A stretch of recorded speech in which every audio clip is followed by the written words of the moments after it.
Hey, what's going on? This is Andre Sweeney, the Life Specialist. Welcome to the Get a Life Show, the show that gives you the tools and principles necessary for an outstanding life. Today's segment is called Life Nuggets, and today's topic is called Leadership Lessons Part 2. On the previous video, I shared with you 5 of my personal leadership lessons that I've learned over a lifetime.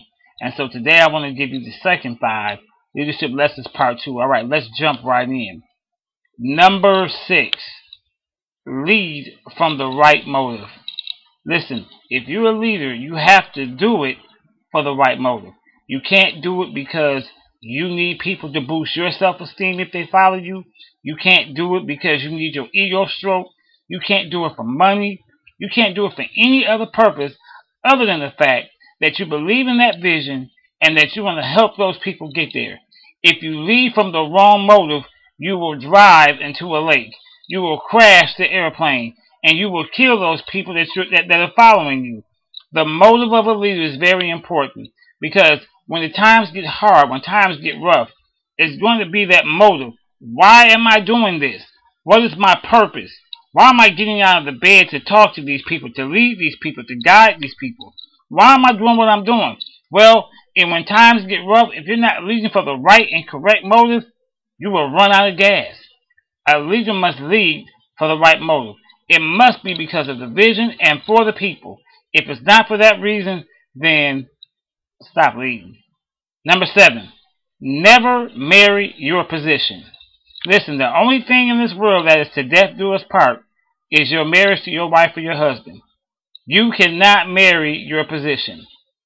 Things change, agendas change, people get promoted, people get demoted.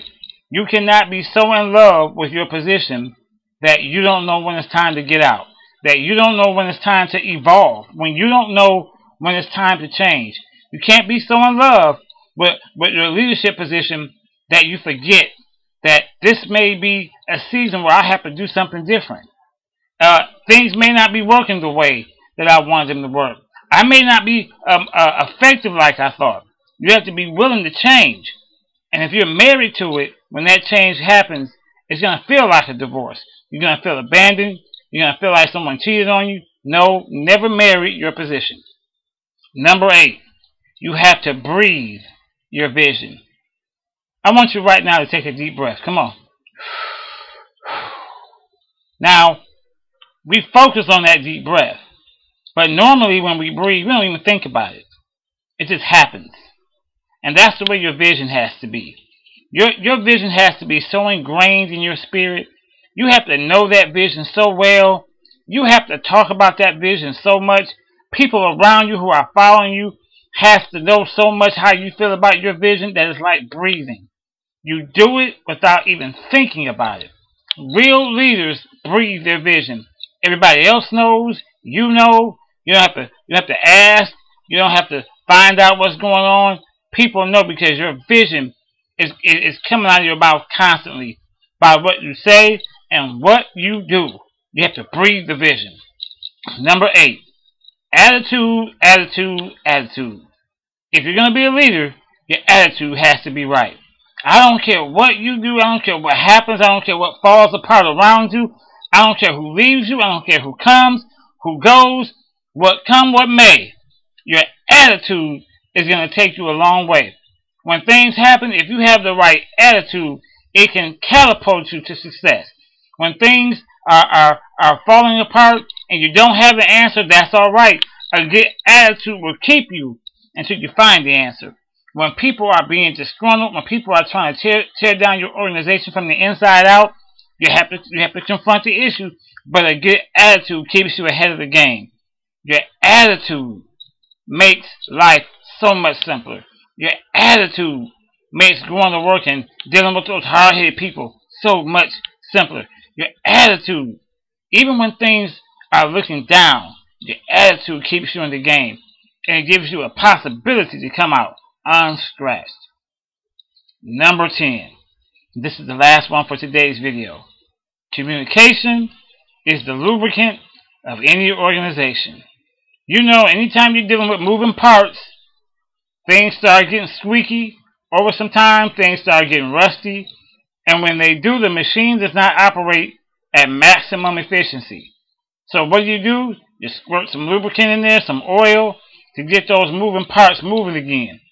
Well, in the realm of leadership, communication is that lubricant. You have to be able to talk to people and to listen. Communication is not talking in and of itself. Matter of fact, the best leaders are more effective listeners than they are talking. Look, anybody with a gift to run their mouth can talk, but it takes an effective leader to be able to listen. What are people saying? What are people trying to convey to you? What are their actions saying? What is their body language saying to you? You have to be able to listen and decipher those things. You have to be able to talk. Never allow people to have to guess how you feel. Tell them. If you don't like something, tell them. If you want something done this way, tell them. If you want it done that way, tell them again. But don't sit back and be quiet. Leaders are not passive people. Leaders don't sit back and just let things happen to them without saying anything. Open up your mouth and tell people how you want things done. Open up your mouth and set the standard so everybody can run to it. Open up your mouth and tell people what your expectations are. Don't just sit back and say, well, whatever. No, tell people how you want it done. And then allow your followers to be able to talk to you the same way. No, don't be a dictator. Don't be Adolf Hitler. Be the type of person where people can come to you and express how they feel. Right or wrong, trust me, you want to know how people feel. Because if they don't tell you, they're going to tell somebody else. And they'll be somewhere in a corner talking about you and messing up your organization right up under your nose because you didn't give people an atmosphere to communicate. This is Andre Sweeney, the life specialist, and I need every leader to get a life.